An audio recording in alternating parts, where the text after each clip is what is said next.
Bonjour à tous et bienvenue à toi sur la chaîne d'un psy dans ma poche. Aujourd'hui, on voit 5 points essentiels à savoir sur les émotions. C'est parti! Premier point essentiel, une émotion est instinctive ou de l'ordre du réflexe, c'est-à-dire qu'on ne peut pas s'empêcher de la ressentir. On va éventuellement pouvoir la gérer, c'est ce qu'on verra après, une fois qu'elle est présente, mais en aucun cas l'empêcher d'exister.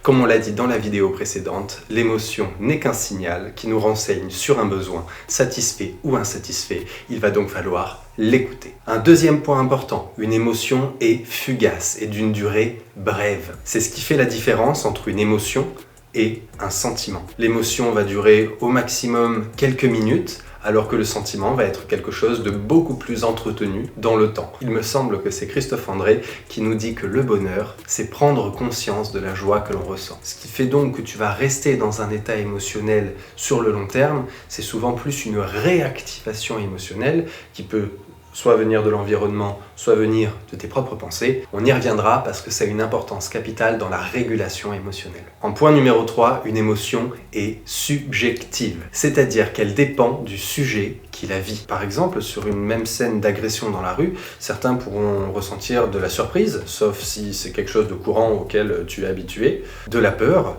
que ça puisse t'arriver à toi aussi, de la colère vis-à-vis de l'agresseur ou vis-à-vis de ces personnes qui ne réagissent même pas, de la tristesse en voyant ce que le monde est devenu. Et si tu ressens de la joie à l'évocation de cette scène, je t'encourage vivement à t'abonner. On dit que les émotions colorent notre monde. Si tu es énervé, il y a de grandes chances qu'une toute petite chose te fasse partir en vrille. En revanche, si tu te sens d'humeur joyeuse, les difficultés et les problèmes te paraîtront beaucoup plus soutenables et faciles à résoudre. En point numéro 4, deux émotions peuvent coexister et une émotion peut en cacher une autre. Par exemple, si tu ne te sens pas entendu par tes parents ou si tu n'as pas été invité à une fête d'anniversaire des copains de l'école, peut-être que tu vas te sentir triste. Mais tu vas peut-être masquer cette tristesse avec de la colère et finalement montrer des comportements plutôt d'agressivité envers eux. La colère protège. Et bien souvent, elle sert à se protéger contre sa propre tristesse. Sans te spoiler, et si tu ne l'as pas vu, va donc voir le film d'animation Vice Versa et tu verras de quoi je parle. Point numéro 5, une émotion parle souvent plus du passé ou du futur que du moment présent. On est souvent triste ou en colère pour des événements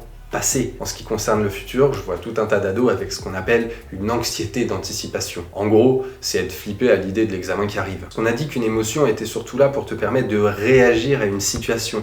À l'époque où on était encore des chasseurs-cueilleurs, c'était vrai. Il y avait potentiellement un danger immédiat qui entraînait une émotion et une réaction. Mais à une époque où on entend parler de guerre à l'autre bout du monde, d'ours polaires sur la banquise qui fondent, ou encore un très bon exemple avec le coronavirus, les dangers deviennent impalpables. Ils sont beaucoup plus diffus et ça devient beaucoup plus difficile, voire impossible, de réagir face à ces menaces potentielles. Et ce qui m'amène à un 6e petit point bonus, ce qu'on appelle le biais négatif du cerveau. C'est-à-dire que le cerveau va faire beaucoup plus attention à une information négative qu'à une information positive. Ça remonte aussi à l'époque où on était chasseur-cueilleur, où une information négative signifiait potentiellement un danger de mort imminente. Il fallait donc pouvoir y réagir beaucoup plus vite et y faire beaucoup plus attention. Un plaisir ou quelque chose de positif ne remettait pas forcément la vie en jeu. On avait potentiellement donc le temps de retrouver des plaisirs plus tard. On retrouvera ces différents points à toutes les étapes de la gestion émotionnelle. C'est important que je te pose un peu les bases ici, mais on reviendra un petit peu sur tous ces aspects